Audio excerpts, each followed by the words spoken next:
Olá, bem-vindo a mais um programa Explicando Direito, uma iniciativa da Escola Superior da Magistratura de Mato Grosso, que tem por objetivo desenvolver conhecimentos sobre temas jurídicos e sociais, visando o aperfeiçoamento das relações humanas.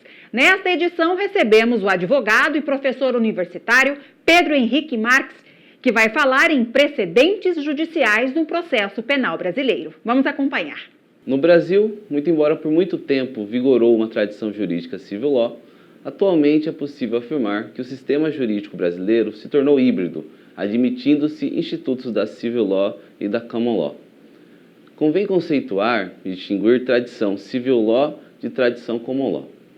No que se refere ao nascimento da tradição civil law, também denominada de romano-germânica ou romano-canônica, esta não se dá necessariamente no direito romano. Referido esclarecimento se mostra pertinente porquanto o nome dado a essa tradição pode induzir a uma conclusão errônea de que civil law, de tradição romano-germânica, nasceu no direito romano. Todavia, mencionada tradição estaria vinculado ao início das universidades europeias, sendo a primeira a Universidade de Bolonha. Ainda sobre a civil law, nessa tradição, há maior preocupação com a igualdade formal perante a lei, garantida pela atuação de um juiz, sem a preocupação de se julgar de maneira semelhante os casos paradigmas. Na civil law, é possível afirmar que a escrita é a principal fonte de direito. A common law, de raízes anglo-saxãs, é orientada pelo costume, sendo por esse motivo um direito consuetudinário.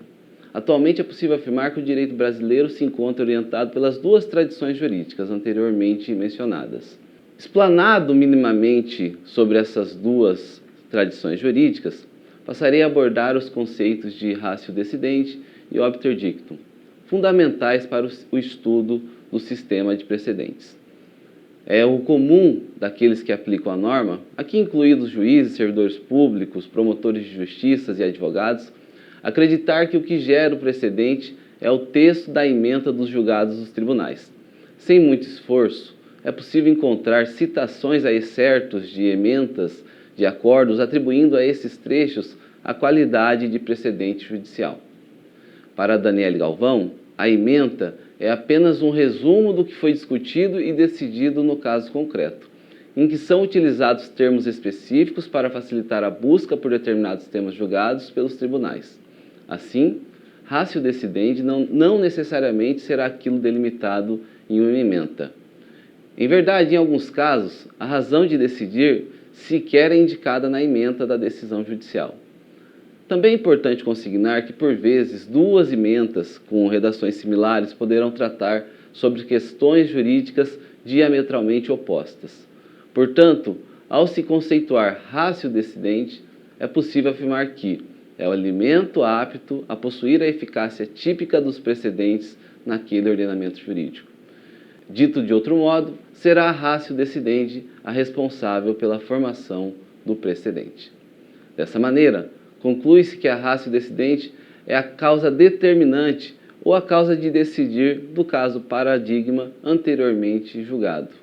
No que tange ao obter dictum, pode-se afirmar que este se conceitua como aquilo que foi dito de forma opinativa, lançado no meio de um acórdão com o intuito de fazer comentários marginais sobre a tese jurídica discutida, não possuindo, portanto, força de precedente judicial. Para se identificar um precedente, importante se revela identificar a razão de decidir e os motivos determinantes da decisão judicial.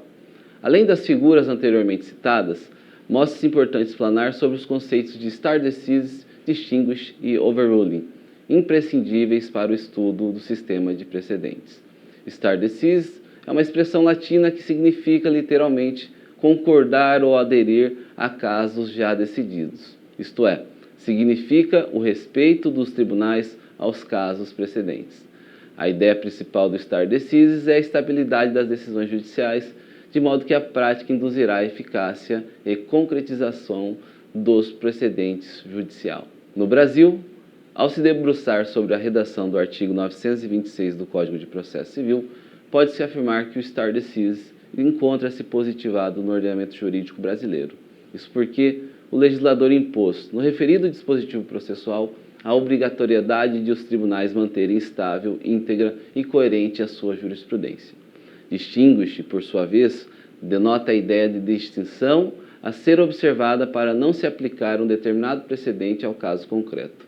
Dito de outro modo, essa técnica de distinção possui o condão de alertar ao julgador que o caso concreto distingue do caso anteriormente julgado, o que permite a não aplicação do sistema de precedentes. No que tange ao conceito de overruling, este pode ser compreendido como a superação do precedente invocado, isto é, o entendimento acerca da determinada matéria que anteriormente vinha sendo decidida pelos tribunais sofreu superação, de modo que, a partir desse momento, nova interpretação sobre aquela questão jurídica passará a ser dada pelas cortes. Essa técnica impede que o sistema de precedentes fique engessado a apenas uma interpretação da norma, o que, tendo em vista o dinamismo do direito, se mostra salutar ao ordenamento. A respeito da previsão normativa para a aplicação do sistema de precedentes no âmbito penal, o artigo 3º do Código de Processo Penal dispõe que a lei processual admitirá interpretação extensiva e aplicação analógica, bem como o suplemento dos princípios gerais de direito. Importante mencionar também a aplicabilidade dos institutos IRDR, incidente de resolução de demandas repetitivas, e IAC, incidente de assunção de competência, em processo de natureza criminal.